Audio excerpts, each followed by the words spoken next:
The legend of the blue sea episode 5। এখানে আমাদের সে আগের সময় রাজাকে দেখানো হয়, যেখানে রাজা জলপরীর সাথে দেখা করতে আসে। সে জলপরীর নাম জিজ্ঞেস করে। উত্তরে জলপরী বলে, আমার নাম সোয়া। কয়েক বছর আগে আমাকে কেউ একজন এই নাম দিয়েছিল। আসলে আমি যখন ছোট ছিলাম তখন সমুদ্রে একটা ছেলে ডুবে যাচ্ছিল, দেখে আমি তাকে বাঁচাই। আর তখন থেকে ধীরে ধীরে আমাদের বন্ধুত্ব হয়। এভাবে অনেক বছর পার হয় এবং আমাদের বন্ধুত্ব ভালোবাসায় বদলে যায়। কিন্তু একদিন সেই ছেলেটা আমাকে বলে যে সে আমার সাথে দেখা করতে আসতে পারবে না, কারণ তার বিয়ে ঠিক হয়েছে। কিন্তু সে আমাকে ভালোবাসে। সে আমাকে সমুদ্র থেকে উঠে এসে তার সাথে থাকতে বলে। আমি তাকে বলেছিলাম যে যখন আমি বড় হব তখন সমুদ্রের বাইরে এলে আমার মানুষের মতো পা হবে, কিন্তু এখন আমি তো অনেক ছোট, তাই আমার মনে হয় আমাদের আলাদা হয়ে যাওয়াই ভালো, কারণ তুমি আমার সাথে পানিতে থাকতে পারবে না আর আমিও তোমার সাথে সমুদ্রের বাইরে থাকতে পারবো না। এরপর যখন সেই ছেলেটার বিয়ে হয়, সেই রাতেই ছেলেটা তার ওয়াইফকে রেখে আমার কাছে চলে আসে। আমি জানতাম না যে সে এমন কিছু করবে। এরপরে আমি তাকে কিস করে তার মেমোরি মুছে দেই। জলপরীদের একটা স্পেশাল পাওয়ার আছে, তারা যে কারো মেমোরি ইরেজ করে দিতে পারে। এখন সেই ছেলেটা আমার সাথে কাটানো সব মেমোরি ভুলে গেছে।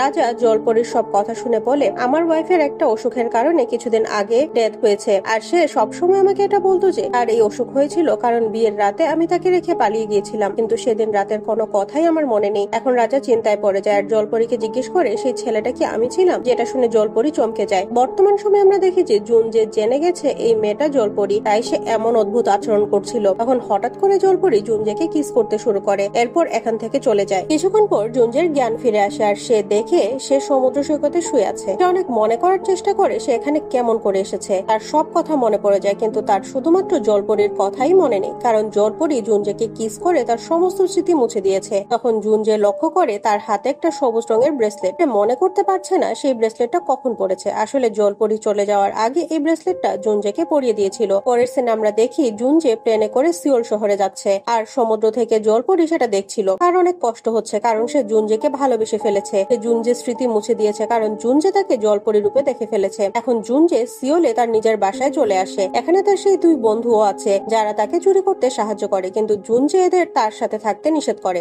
সে বলে তোমাদের নিজেদের বাসায় গিয়ে থাকা উচিত, কিন্তু এরা একেবারে নির্লজ্জের মতো জুনজের বাসায় নিজের বাসার মতো মনে করে থাকতে শুরু করে। এমন সময় নামাডু জুনজেকে জিজ্ঞেস করে, কই সেই দামি ব্রেসলেটটা যেটা তুমি সেই মেয়েটার হাত থেকে চুরি করেছো, দ্রুত আমাকে সেটা দেখাও। জুনজে হাসতে হাসতে বলে, তুমি কোন মেয়ে আর কোন ব্রেসলেটের ব্যাপারে জিজ্ঞেস করছো, আমি তো কিছুই বুঝতে পারছি না। নামাডুও হাসে আর বলে, তোমার কি মাথা খারাপ হয়ে গেছে নাকি? তুমি তো আমাকে বলেছিলে যে তোমার সাথে স্পেনে একটা মেয়ের দেখা হয়েছে যার মাথার স্ক্রু ঢিলা। এটা বলে নামাডু জলপরীর ছবি বের করে জুনজেকে দেখায়, আর এই ছবিগুলো জুনজেই নামাডুকে পাঠিয়েছিল। সে বলে, এই দেখো এই ব্রেসলেটটার ছবি তুমি নিজেই আমাকে পাঠিয়েছো। এটা দেখে জুনজে বলে, আমি তো এই ছবি তোমাকে পাঠাইনি আর আমি কোনো মেয়ের ব্যাপারেও জানি না, কিন্তু আমার কাছে একটা ব্রেসলেট আছে। নামাডু ব্রেসলেটের কথা শুনে খুশি হয়ে যায়। এদিকে জুনজের বন্ধুরা জুনজের ফ্রিজ থেকে সব খাবার বের করে খেতে শুরু করে, যেটা দেখে জুনজে রেগে যায়। নামাডু বলে, যদি আমি একটা ভালো চাকরি পাই তাহলে তোমার বাসা থেকে চলে যাব। অন্যদিকে জলপরী নৌকায় থাকা লোকদের কাছে সিওল যাওয়ার রাস্তা জিজ্ঞেস করে, কারণ সে আবারও জুনজের কাছে যেতে চায়। আসলে জুনজে তাকে বলেছিল যে সে খুব দ্রুত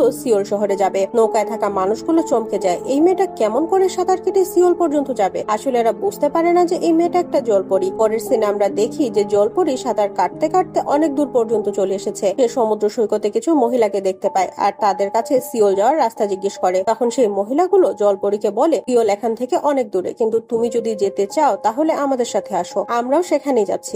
এখন জলপরী সিওল শহরে পৌঁছে যায়। এখানে এত মানুষ দেখে জলপরী বলে, এখানে তো অনেক মানুষ, এত মানুষের মাঝে আমি জুনজেকে কেমন করে খুঁজবো। এরপরে জলপরী সবার কাছে জুনজের অ্যাড্রেস জিজ্ঞেস করতে শুরু করে। তো ভিউয়ার্স, সামনের কাহিনী আগামী এপিসোডে আসছে, যা আগামীকাল দুপুর 2টায় আপলোড দিব। ততক্ষণ পর্যন্ত ভিডিওটা লাইক করে চ্যানেলটি সাবস্ক্রাইব করে পাশেই থাকুন। বাই।